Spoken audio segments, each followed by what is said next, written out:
Hey everyone, I'm Tamara Hartley, your advice guru and how-to coach. Today we're going to talk about balance. What is it? How do you get it? And is it a myth or something that you can really achieve in your life?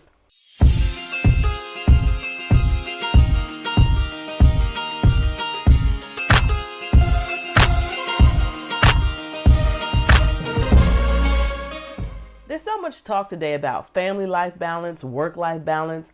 I think last week I even heard someone say something like family work-life integration. Whatever you call it, it seems that everyone is trying to achieve it, and others are beating themselves up because they can't seem to figure it out or get it right.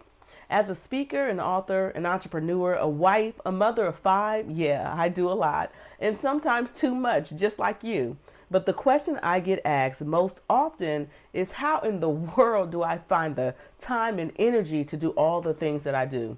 Between all of my projects, my different business endeavors, how do I still have time to show up at my children's sporting events and take care of my house and other family responsibilities? Let me tell you, it's not always easy, and sometimes I don't get it right.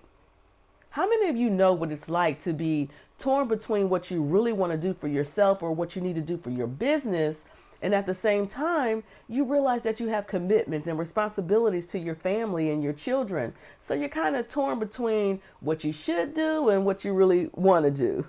We all have these struggles. But finding balance is not figuring out how to be in all places at all times. It's not about spreading yourself thin or putting unnecessary pressure on yourself, because that will only lead you to frustration and, quite frankly, delirium. But it's really about making choices. Choices about where you spend your time and attention, and choices about what you're willing to give up. Before we jump into it, let me give you my definition of what balance is all about. First, balance is not about trying to spend equal time in every area of your life. Yet that is what so many of us try to do, and it drives us crazy. We feel bad when we let others down, or guilty when we can't be everywhere at once. I have learned that balance is not about wearing a cape and a large emblem on your chest. Oh yes, I've tried to be Superwoman for many years. But rather, it's about being intentional and making time in your life for all of the people and the things that matter to you most. That's my definition of balance. And to achieve balance, you have to streamline, prioritize, and make some cuts. You can't do everything. There, I said it. You cannot do everything. There's no magic pill or secret to finding work-life balance or family life balance. And there's no one-size-fits-all solution, because balance is unique. It's unique to you. While I can share tips about what I do and how I do it, your unique balance will come down to what your needs and priorities are and what matters most to you in your life. With that being said, there are some strategies that I use that can help you find your unique balance. One, you have to have a clear understanding of what's important to you in your life. What matters to you most?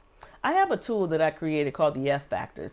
I use this tool with my clients to help them set goals and priorities in key areas of their life.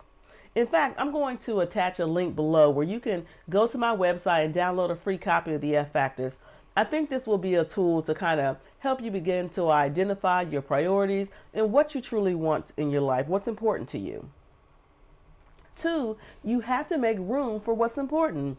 Once you know what's important to you in your life, what you say is important to you, it becomes your job to make sure that you are focusing some time and energy on what you say is important. Now, will this be equal time and energy? No, absolutely not. But at the end of the day, your schedule, your commitments, your activities, all of these things should reflect your F factors and what you say is important to you. If something is taking up your time and it's not in line with your F factors, you need to let it go. You need to let it go and make room for your priorities. And 3, you have to take back control of your time and attention. You are in control of where you spend your time and what you focus on. You have to take full responsibility for your choices and stop blaming others for how you choose to spend your time. Does this sound familiar? I had to work late. I couldn't stop working on that project, or I just couldn't say no. They would have been so disappointed, etc., etc., etc. Oftentimes we find ourselves out of balance. It's because we gave someone else control of our time and attention. You have to make choices and decisions that support the balance and harmony you want to have in your life. So back to the question, how do I find balance in my life to do all of the things that I do? The answer is simple. I work at it every single day. I make time in my life for all of the projects and people that mean the most to me. I have a daily schedule, and for the most part, I try to follow that daily schedule. And that schedule, it reflects what's important to me. Do I miss out on events and activities? Absolutely. But I realize that I can't do it all. But I can make a choice about what it is I want to do, and so can you. Do I always get it right? No. There are times when I fall short, or I have to make adjustments or reset my priorities. If my husband lets me know that I'm spending too much time on a new project, that might be a time for me to make some adjustments. But again, just like you, I'm in control of my time and my attention. So remember, balance is not about trying to spend equal time in every area of your life. Instead, it's about streamlining, prioritizing, making choices and adjustments when needed that work for you and your unique life situation.